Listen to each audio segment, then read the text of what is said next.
Salut à tous, aujourd'hui on se retrouve pour une nouvelle vidéo dans laquelle je vais parler de Sonic Unleashed, jeu que j'ai récemment terminé, et on va essayer de voir pourquoi le jeu a évolué dans le cœur des fans, c'est-à-dire pourquoi il était détesté à sa sortie, et pourquoi aujourd'hui il est devenu énormément apprécié, il est même considéré comme étant le meilleur Sonic sorti à ce jour par certains fans.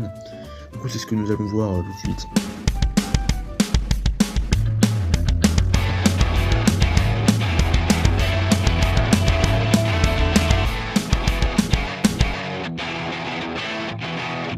Donc Sonic Unleashed est un jeu sorti en 2008 et à sa sortie il se fait démonter, que ce soit par la presse et même par les fans, simplement car ils trouvent le jeu mauvais. Mais avec les années, certains fans sont retournés sur le jeu et au final ils se sont rendus compte que ils avaient peut-être dit de la merde à l'époque parce qu'au final le jeu était très bon et il y en a même qui le considèrent comme étant le meilleur Sonic qui soit sorti à ce jour. Donc déjà, pour ceux qui n'y ont pas joué, niveau histoire, qu'est-ce que raconte Sonic Unleashed? Donc Sonic Unleashed a une histoire assez classique, donc c'est Sonic qui va vouloir essayer d'arrêter Eggman, mais Eggman lui tend un piège, ce qui va transformer Sonic en loup-garou. Et en même temps, il y a une entité du nom de Dark Gaia qui va donc détruire le monde en séparant la Terre en plusieurs morceaux. Et donc Sonic va devoir visiter différents pays pour aller réparer un peu, pour aller recoller les morceaux de la Terre. Et voilà, bon je pense que c'est assez résumé vite fait quoi. Donc le gameplay, maintenant il y a deux gameplays différents. Tout d'abord le gameplay de jour. Donc le meilleur gameplay en soi, ça va vite, forcément voilà, c'est super bien, en plus les zones sont très belles, donc ce sont forcément des zones qui sont inspirées du coup des pays et même des continents de certains mondes. Par exemple on peut avoir des pays comme la Grèce, ou alors par exemple il y en a qui vont être des mélanges un peu de plusieurs pays, comme par exemple Spagonia qui lui est une espèce de mélange entre l'Espagne, l'Italie et la France, et on ressent vraiment qu'il y a un mélange entre, surtout l'Italie et la France, on ressent vraiment qu'il y a un mélange entre les deux. Et il y a aussi du coup le gameplay de nuit qui lui est un gameplay et qui était l'une des raisons pour laquelle le jeu était critiqué.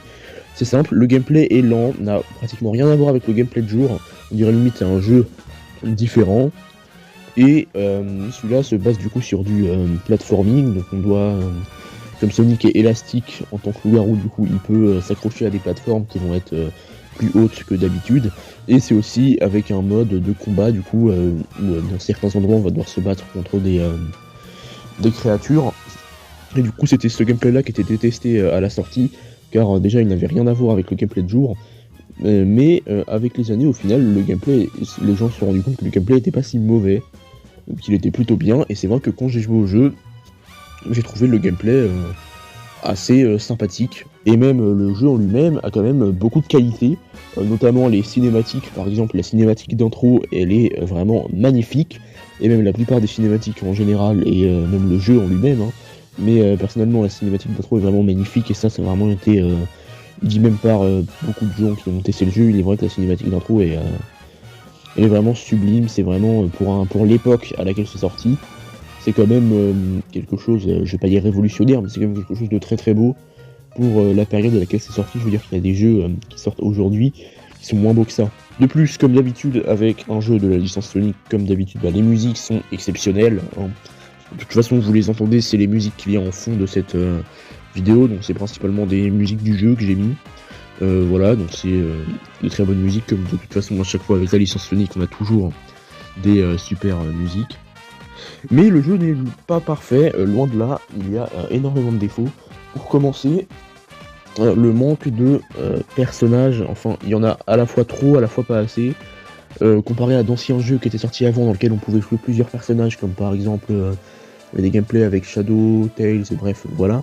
Là déjà on a beaucoup moins de personnages dans l'histoire, on a Sonic, Tails et Amy, c'est tout, et on a Eggman aussi, mais je veux dire, en termes de personnages, et pourtant l'univers de Sonic est riche et était quand même déjà bien développé à cette époque-là, en termes de personnages, ça reste assez vide.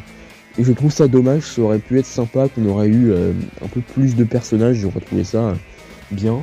Et surtout, il y a un problème au niveau du gameplay, ça veut dire que des fois, on va nous expliquer des choses qui sont simples à comprendre, sur lesquelles on n'avait pas besoin d'explication. Des fois, on va pas avoir besoin d'explication.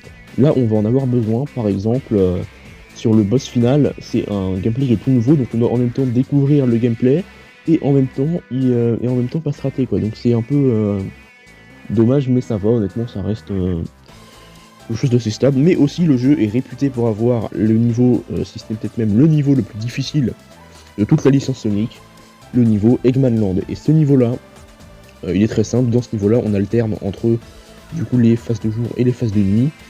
Et c'est horrible, franchement, c'est un niveau qui est énormément compliqué. Franchement, même moi qui l'ai fait, voilà, qui a un niveau, d'ailleurs, qui a un niveau assez bon quand même, je suis quand même mort pas mal de fois. Et pour terminer le niveau, du coup, j'ai dû faire un score d'environ un temps de plus de 1 heure. C'est quand même énorme juste pour un niveau, mais honnêtement le niveau est très long et très compliqué, donc ça reste compréhensible. Cependant aussi je le trouve un peu surcoté par les fans. Je trouve aussi que beaucoup de fans disent que c'est le meilleur Sonic jamais sorti, alors qu'au final il est loin d'être mauvais, mais je veux dire il est loin d'être parfait non plus. Je veux dire, pour moi, après c'est mon avis, mais pour moi il ne peut pas être le meilleur Sonic tous les temps, mais je le verrais bien dans le top 5 peut-être. Par là, il fait partie des meilleurs, mais c'était pas le meilleur, du moins à ce jour. Bon bah voilà, c'était tout pour cette petite vidéo. N'hésitez pas à vous abonner à la chaîne, à rejoindre le serveur Discord en description, et surtout à aller voir les chaînes des 6 créateurs qu'il y a recommandé tout en bas de l'onglet accueil de ma chaîne. Aïe, j'ai mal au pénis, j'ai fait une bêtise, j'ai tiré sur ma saucisse. Aïe, ouille, j'ai trop mal aux couilles.